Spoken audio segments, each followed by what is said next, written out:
Hi, this is Lama Ventrapa. Welcome to the final webinar of our program, in which we're going to explore some of the integrations of Tantric Qigong practice with the practice of healing arts, practice of martial arts, and spiritual practices, all wrapped or integrated into one.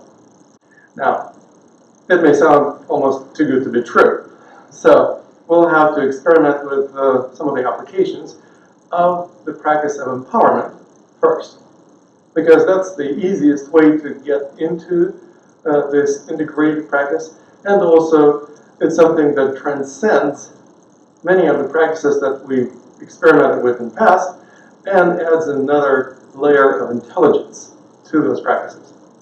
What I mean by intelligence is that you're not relying on your own intelligence. You are relying on the intelligence of the dream being, the dreaming up the entire universe.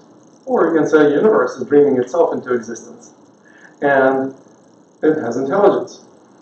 Obviously, if any part of the universe has any intelligence, that's a reflection of the intelligence of the universe dreaming itself up.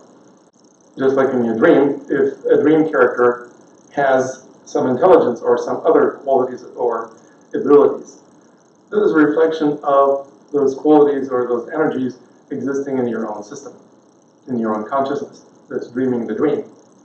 So what we learn is how to connect with that source, with that center. And that is going to be an incredible practice to not only explore and experience for yourself, but also will give you infinite number of possibilities in terms of advancing. So we're not stopping at this level of our training. We are continuing advancing. It's just the advancement becomes much more informed by the higher consciousness. How do we tap into that consciousness? Well, we have the brilliant practice of empowerment that we're going to first perform for a minute or two, and then invite a practice partner to bring two energy fields together. So yours and the energy field of your practice partner can coalesce. What's going to happen? Nobody knows. Essentially, it's like creating some degree of a new consensus reality. Because if two or more people have consensus on something, that's the consensus reality for you. So we'll do first a brief practice of empowerment, just simply jumping and landing softly, connecting with the flow of qi in the body, and letting this flow guide us in movements or any other expressions.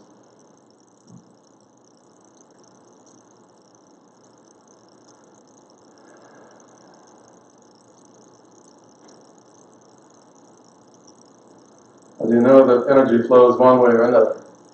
Well, you test it. You try to move it one way, then try to move it some other way, maybe a few other alternative ways, and eventually you'll find that one of these ways is the easiest as compared to all others. Once you find the easiest way to move, consider that the energy is guiding you as you are surrendering and relaxing to this flow and joining the flow.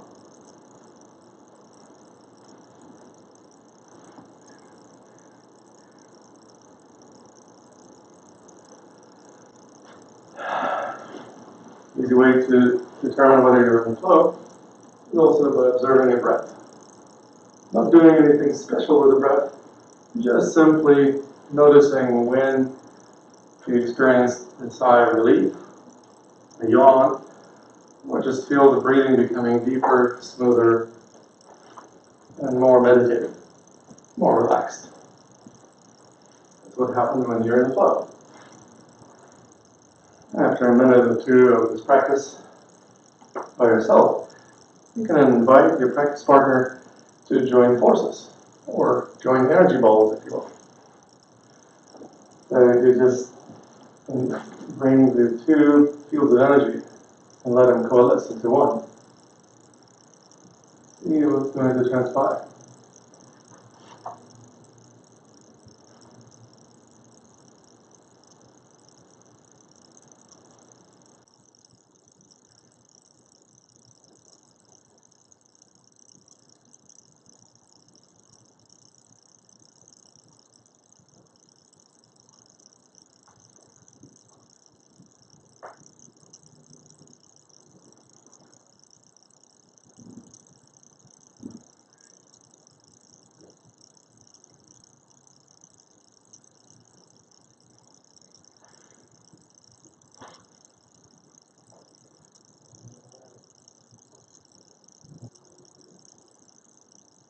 Very well. So let's see how we can breathe in as much energy as we can into our lungs, lifting energy above the head, and then breathe out air, breathing back inside of you.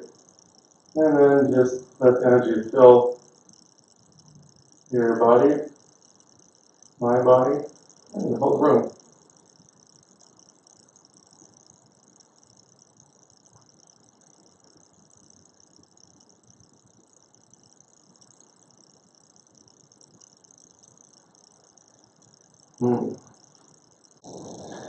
Very well. What did you notice? I feel relaxed. It's hard to describe. Yeah, relaxation is one of the positive benefits of being in the flow. If you're not in the flow, virtually by default you're going to be tense. And the more you struggle against the flow, the more tense you are.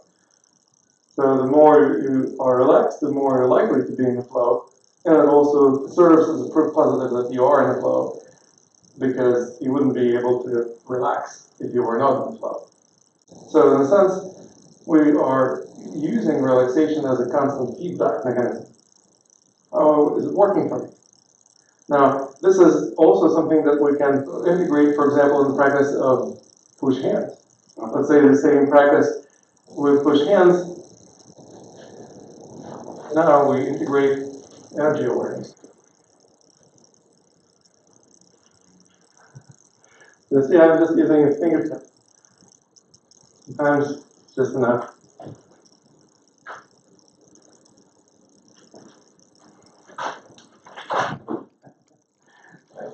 So sometimes I can push the person over just with a little fingertip pressure.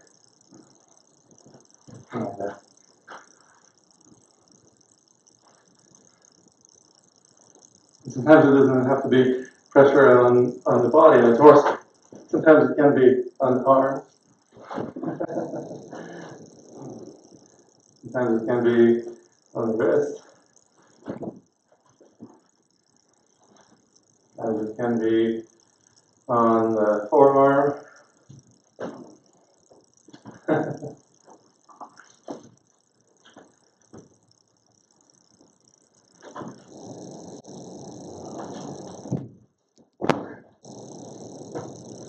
So what we're experiencing is the constant change in flow of pressures. But this is a relatively light hand pressure, isn't it? Most of the time. Sometimes on some rare occasion it may be slightly heavier, but not really that much.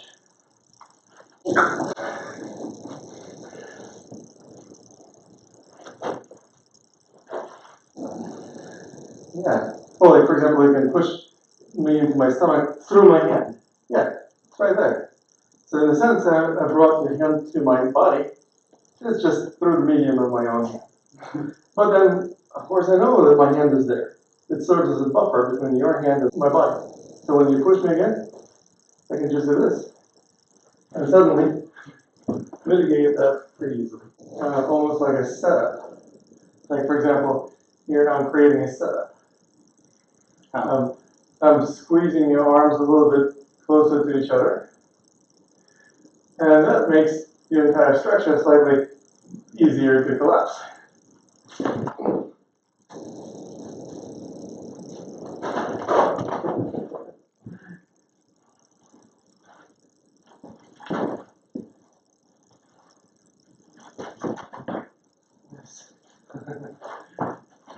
So now this hand can do all kinds of things. Notice how much tension. That's why it makes it difficult. It's because there is that tension. And if you cross my arms over, see how it's not really tense. So here they're crossed over, and they're not really tense.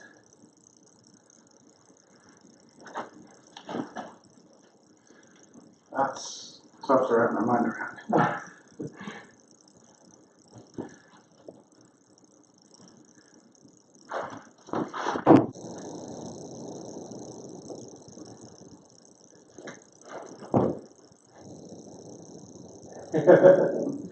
So here, for example, you'd on into my deltoid. So maybe my deltoid needs some attention because obviously something brought your attention to my shoulder. While you're doing that, I can reciprocate. You start doing some healing work, applying a little pressure on those muscles, helping them relax. And of course, if we know how to relax under pressure, then we'll be able to relax standing. If we don't know how to relax under pressure, we'll end up relaxing on the ground. Yeah, like that.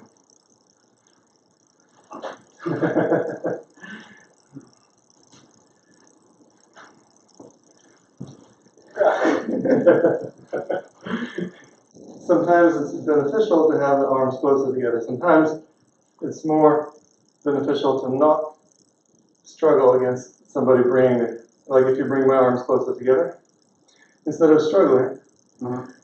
It's okay. Sure.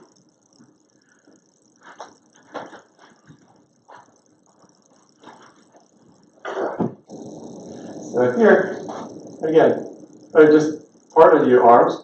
If you decide to push them together, my hands will clasp on your head. If you don't let them clasp, you will be either resisting it, but you don't really have a lot of capacity to resist that movement because your arms are outside of mine. Or you just will try to withdraw. Then, of course, as you withdraw, I will chase you further. So basically, there are better options. Like if you do the same thing with my arms, like you start separating them further apart. I said, okay, sure.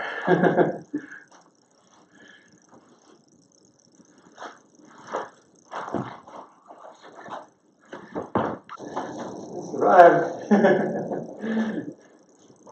So obviously I'm controlling two arms with one mind. There's a constant exploration of how to connect with a person in a way that you wouldn't be able to refuse the connection.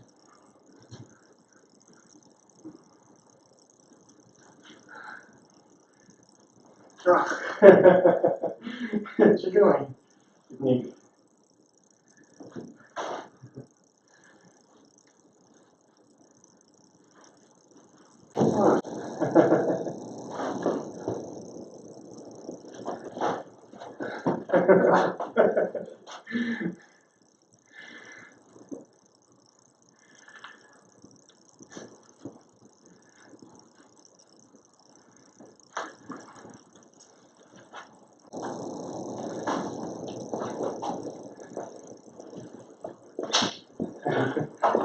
Sometimes it can be a nice distract from the leg techniques.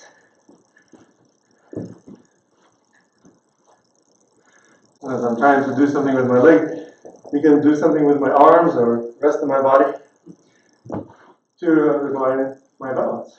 Okay. So for example, if you try to use the leg, yeah, very important not to get stiff in shoulders. If the shoulder push is coming, you don't have to be affected too much.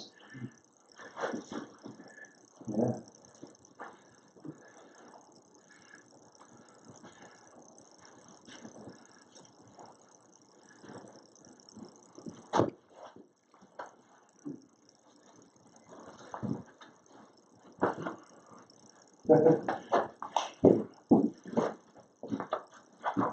Nice.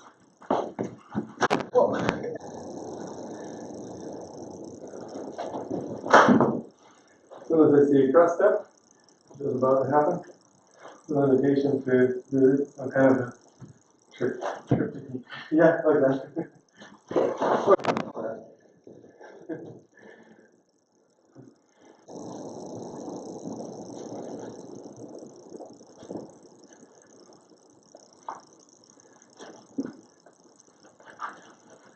Yeah.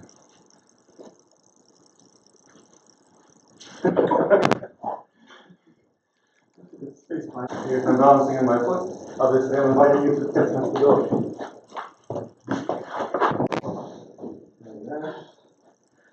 Okay? Now, if we play a little bit more with movement that is not even fully in contact. Okay. For example, a person is projecting energy in the form of a punch. Once again, an invitation to use the element air energy awareness.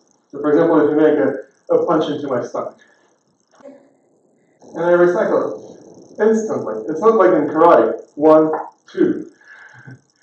It's one movement. It can be like this. It can be like this. It can be sometimes even like this. Same arm, receiving and recycling. Even the receiving hand can still use fingertips. It may sound strange, like the punch is coming, why would you want to use fingertips? It's because you need to redirect it by just a quarter of an inch or less. Just that much. Just that much. And boom, recycle without any deliberations. Yes. Yeah, very nice. That's what that for you. Okay. So, Yeah. Beautiful. Yeah, that's it. I get to make a punch. So I get out of harm's way, and sorry about your face, and immediately recycle without any deliberations or any time wasted. There's no time to waste. Receive, recycle. Receive, recycle. Just try this function. Yeah.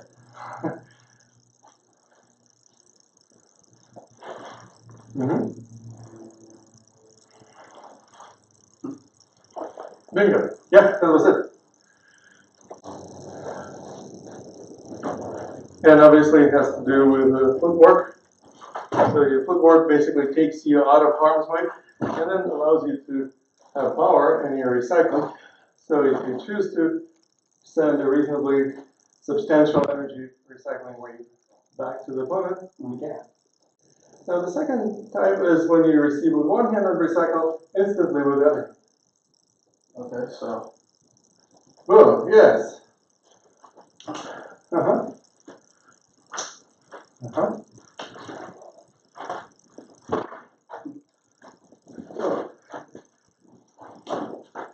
That was 1, 2. See if you can do it more simultaneously. 1, yes. 1. There you go. 1. 1. And the hand that's receiving does the same thing, just barely touches, like if you make a punch. Once again, boom. So again, I can also move my head a little bit out of harm's way, so I'm not just standing there. Okay, the punch is coming. Let me push it away. I don't want to slap anybody's hands. Yeah, you just simply move yourself out of dodge, so to speak. So, boom. 1, not 1, 2, 1. 1, yes. 1. See how far you're pushing it away from your face? Yeah, it's literally just like this far. okay. So Yeah. Notice how much easier it is for you to deliver the counter. mm-hmm. One more? Oh yeah. Excellent. Hard right there. Exactly, you're already there. You're not bothering with energy coming at you. You're just simply like, okay, fine. Mm-hmm. Yeah? Not 1, 2, 1. 1. Yes. 1. Perfect. Uh-huh. Notice how your spine is kind of slanted. So you need to actually, yeah. It can be a closing. You can be turning, yeah? And it can be like, for example, if you make a punch, it can be 1 closing, 2 closing. Okay. So, this side, yeah, or this side? Yes. Yeah, exactly. Yep. Oh, yeah. Yeah. So you can go with the lower movement coming at you, just need to drop this RMS a little bit lower. Yeah. You don't have to be always up here. You can sometimes go boom, boom, boom. Come back up. Yes, exactly. Nice. Uh-huh. Very good. Uh-huh. The third type, where there is receiving transferring this hand and recycling with the receiving hand. So for example, if you make a strike, 1, 2, 3. So it's not as simultaneous, but it positions me in a very advantageous place. Okay. 1, 2, 3. And also it makes it less likely you'll be able to follow through with the other arm. Okay. Simply because if you do, for example, a 1-2 punch combo, 1, 2.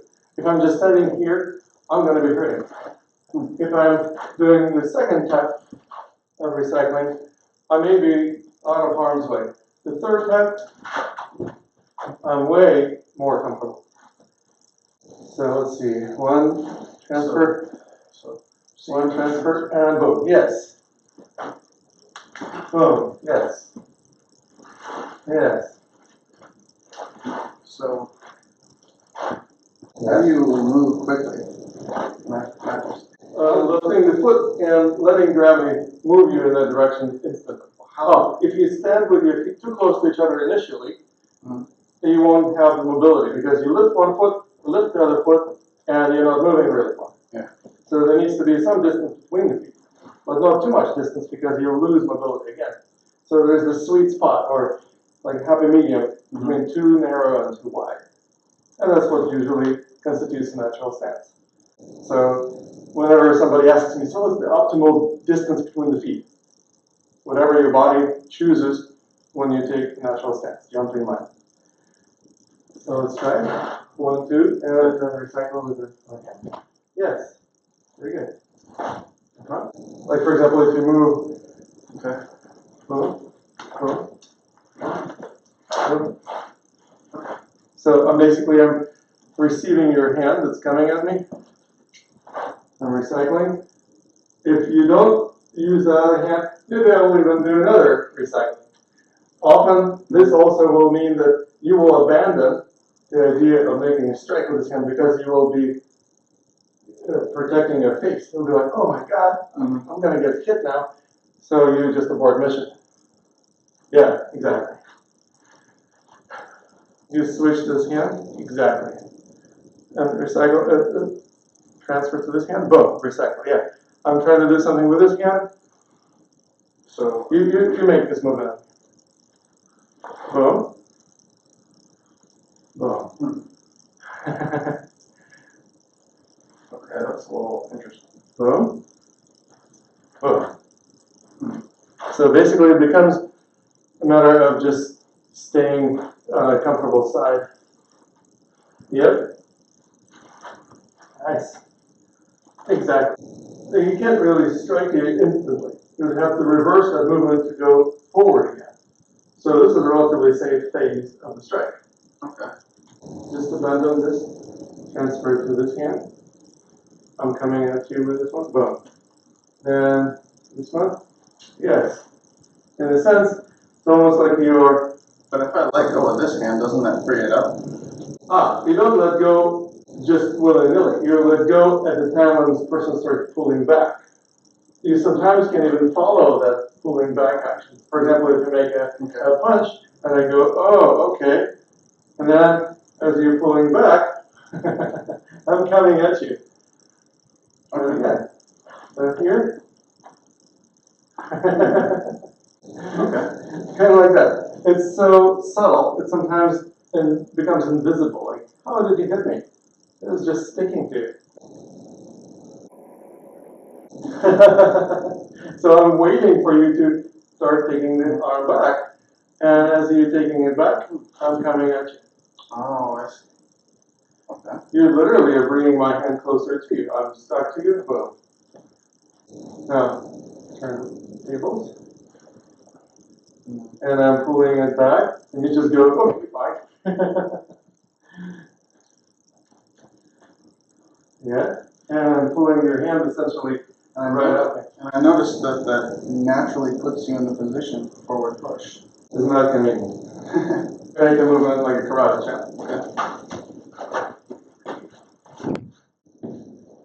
It just totally went behind your back and did something that you couldn't really protect yourself from. So I'm going at you, and then I'm trying to do the karate chop, and you just simply go further back behind my back, and just see if you can do the closing with his hand. Okay, so Boom. Yeah. alright. Just like that. Uh-huh. I'm taking your hand closer to me, so you just say, okay, closing is in order. If I'm turning like this, then you just do another closing with opposite arm. Boom. Kind of like that. Make sense? Okay. Yeah. Alright. Boom. And then if you try to do like a karate chop, you go, okay, fine. So basically, it's like, I'm behind your back. I can do all kinds of nasty things. You want to see what I'm doing. Go behind my back. Don't stop me. Alright. Good. Yes. And then keep going then. Yes. And if I'm resisting, what do you do? Drop your center mass. It's simple and elegant. Yes. I can't resist gravity. And when it comes to the element air snake movements, they sometimes will bite. Instead of slithering past the target, they actually take bite of the target. Like for example, if you make another strike. Okay. So here, I'm actually taking a bite of your throat. You know? Now, if that's not enough, I can also take a bite of your kidneys. If that's not enough, I can also take a bite of your ankle. So all of this becomes even more difficult to protect yourself from because I'm kind of like already there. I get to make another strike. Here. Make another. Okay. So you see what I'm doing? I'm going for the throat. Not always. Sometimes I just bypass the throat. I can go somewhere else. Yeah, I can go for the lats. Ah.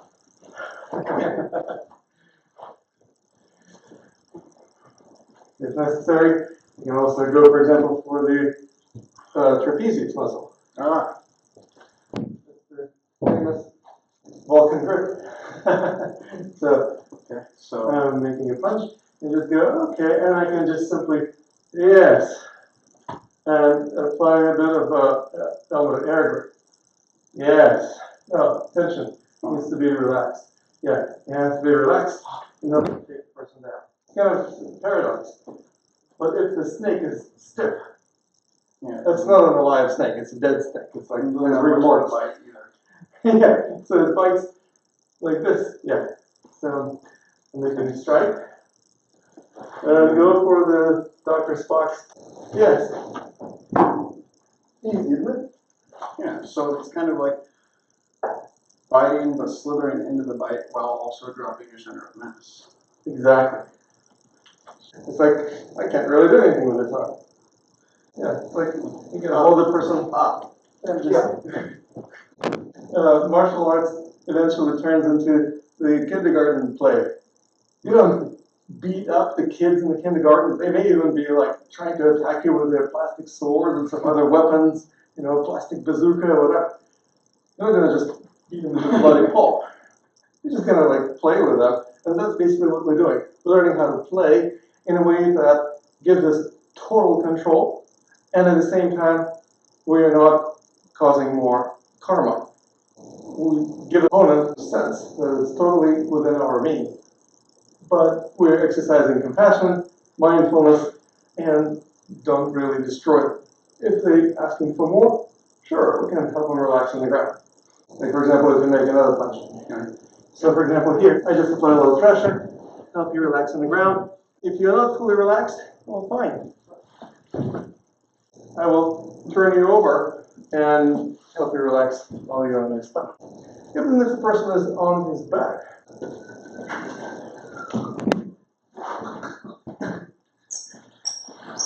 So what I'm doing is I'm just simply walking away with your hand. So the elbow control allows me to basically control the whole body. If I don't control the elbow, it doesn't have the same effect. Yeah, here, oh. Can't resist that. No, not at all. We use the principle of leverage. So here I receive, transfer. I'm just basically taking the person down even before he thought it would go down. It's like almost like instant drop. Faceplant. It's like, how do you resist that? There's no way to resist that. What did I do? I did snake movement. So I went around arm, and then pressure on the elbow takes the person down in no time. It sometimes can be like this, for example, if you make a different method. Say, for example, here, I receive, transfer, I make a snake movement, but at the same time, handstand. And here you are. You're going down, and then just use the leg. So how do I? Slither, slither, slither, slither, slither. Yeah, notice that you can apply pressure on the elbow. Okay. Center line, hand, yes, and towards the opposite toes. Oh, okay. So you're doing a closing with the open. It's more like downward press, actually. So Slither, slither, yes, very good. and then, And then apply pressure on the elbow. towards, yes, towards the opposite toes. Boom! I'm going to take a face plant. Good. Once again. See you. Yes, this hand helps a little bit. Towards the toes. Yes. But you're able to bend your elbow, so you want to. But still, I'm totally in a compromised position. You see that? Oh yeah. Don't bend over, bend your knees. The fingertips lead. Yeah. Yeah, that's it. More. Huh? Yes, very nice. How about this side? This one, yes. Better way. And then fingertips towards the opposite toes. Yeah. Is there a way to trap your arm so that you can't spiral that way, or is Yeah, that use the other hand. okay? Yeah. Yeah, sandwich it. Uh-huh. Okay. Sorry. That's I'm gonna okay. abuse your arm. Oh, it's okay. Not easily abused. So what happens here is that you simply sandwich, and if necessary, apply a little bit of pressure with the entire body dropping down. So once again, one, slither, and the entire body down. Yeah. Boom. Yeah. No way to resist. My arm has zero ability to lift your body up in this position over there. So it works like a charm. Now, it's not the only option. For example, if the same punch is coming, let's say you make the same punch, I can also just go with snake movements, alternating from one joint to another joint. So one joint, another joint, another joint, another joint. Does that make sense? Yeah. Yeah. So one joint, another joint, another joint, another joint. Sometimes it can be used in different planes. So instead of horizontal, it can go in the vertical plane. For example, here, one joint, another joint, another joint, another joint. Okay. So 1, 2, 3, 4. Okay.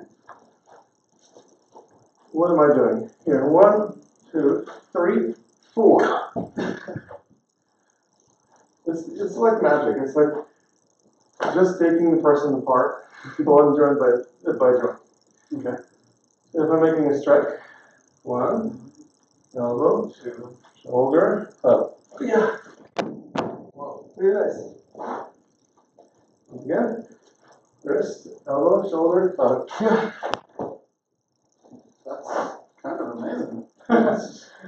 Well, that's what we're doing. Almost. That's good. 3. Back here. And, Ah. it took too long. Yes, elbow, shoulder. Yes, very good. Yeah. One more. Wrist, elbow, shoulder, and clavicle. And to apply pressure on the clavicle, yeah, you just apply pressure right here. There's a joint here. And you just apply pressure on it. Right there. Yes. Okay. It's a little bit rough. And it works. Yeah. Especially if the person is holding back. Now, if the person is holding forth, I can do it on myself. you can throw yourself on the ground. If the person is holding forth, sometimes pressure here doesn't really do much. Some Chinese Qigong masters Spear. put a spear or sword or something else. As long as you're holding forth, you're actually going to be much safer. It's not a particularly safe technique to do, like don't do it at home, but at least it's less likely you're going to decapitate yourself. Now, for example, if you're holding forth and making a movement, I receive, receive, receive, and here I can't really do much on the clavicle joint. So I just move on to the neck, the back of the neck. Or I can move on to the back of the upper back. Okay. So for example, if you make another move, something like that. So essentially, it just simply is a process of looking for the right place to apply pressure. Sometimes the hand just goes there. It's just like we do in Parliament. I don't know where the energy is going to go. And then suddenly somebody gives you another ball of energy. And if they condense it in their fist, for example, and they're giving you the energy ball, and you just simply flow with it. Yeah, kind of like that. But pull me forward, and so that wrong A hand. little less analysis, more energy perception. So I'm giving you this energy ball. Yeah, kind of like that. Okay. That isn't still very effective. Yes, yes, yes. And boom. That's much more effective. And if the fourth one doesn't work, like I'm holding forth, yeah. So fine. You receive it, for example, and recycling. Sorry. So here, for example, I go here and wow. Or something else. I mean, I don't know if I'm going to apply pressure. I'm going to let my hands find. It's almost like you're giving me an energy ball, and I'm receiving it, and I don't know what, and I'm recycling it, and it works because it goes right where there is some energy deficiency, vacuum, or energy center that's been hyperactive. So here, I'm taking your hand, and I'm going somewhere with it. I don't know where it's going, but it's going somewhere. It's almost like the less intention and the more attention you pay, the more effective the movement becomes. So the idea then is becoming less and less involved in pugilism or wrestling, and much more like preventative measures. At the end of their practice of harness, bringing the energy ball into the body. Sometimes our own body, sometimes another person's body. Sometimes both of our bodies. And eventually it may be even energy bubble surrounding the physical body. Then it becomes a totally different kind of game of push hands. Where the fingertips are playing a much more important role because we're no longer letting the person even strike. He's relaxing on the ground. Meanwhile, the idea is not just to recycle energy with vicious intention. No intention, pure attention, just paying attention to where energy needs to flow. Okay? Mm-hmm. Cool. And it also works in the exact same way in context of therapeutic applications of the art. So if there is some tension, what to do with it? Bring attention. How to bring attention? It can be done through touch. It can be done through just pointing at a part of the body sometimes. Or sometimes even blowing. A little bit of air. You can use mantra ha. Like for example, if you make a punch in here. That was a combination of a ha and also a movement of the leg. Ha. Something like that. Or make another one. Ha. Yeah. So as you can see, you have to be relatively fearless. Because if you're afraid, you're going to be tense. So you have to be really unafraid or relaxed. So the punch is coming at you, and you just go, huh. Huh. Exactly. Or, huh. Yeah. Huh. Yeah. So in a sense, you're not even letting a person get too close. It's almost like you're maintaining certain boundaries.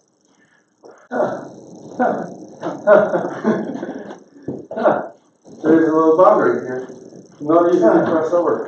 And the one who crosses over, usually the one who bites the dust. Yeah. Now, if we learn how to maintain boundaries in the physical sense, guess what? You'll be able to also have healthy emotional boundaries, relationships boundaries, boundaries in business relationships or communications. So, for example, if you're coming at me and then you move, yeah, so there's a little boundary there. And I'm like, oh, I ran into a wall. Yeah. So, for example, there is a boundary here. Let's say you're making any kind of movement. I got your hand. I can apply a little pressure on it. Boom. So basically, it's like, oh, wait a moment. There's a boundary here. You're giving me part of your body to play with? Sure, I'll take it. Yeah. So here, for instance, I get a hold of your hand.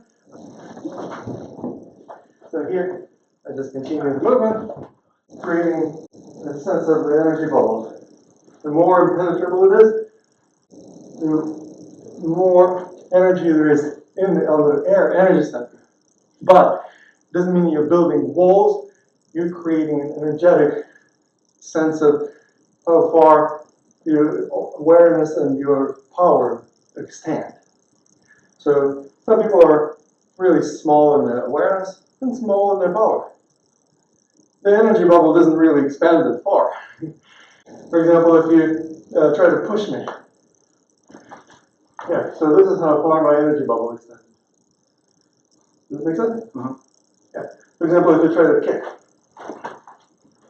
again, same idea. Just simply invoking a sense of safe space. Well, if both people are more interested in maintaining their safe space, less and less is going to be any likelihood of aggression. So we literally nip in the bud conflict. If both people are interested in peaceful space, they don't have the intention to be aggressive or maintain conflict. So that's basically one of the simplest and most elegant ways to reach mastery in martial arts. Mastery achieved not by beating people up as much as developing ability to resolve conflict before it even erupts into pugilism. But even if it does, well, we can handle that. I want to invite you to practice this with a practice partner. If you don't have a practice partner, we'll have another workshop here in Portland very soon, and we're going to have some serious fun. Until then, namaste.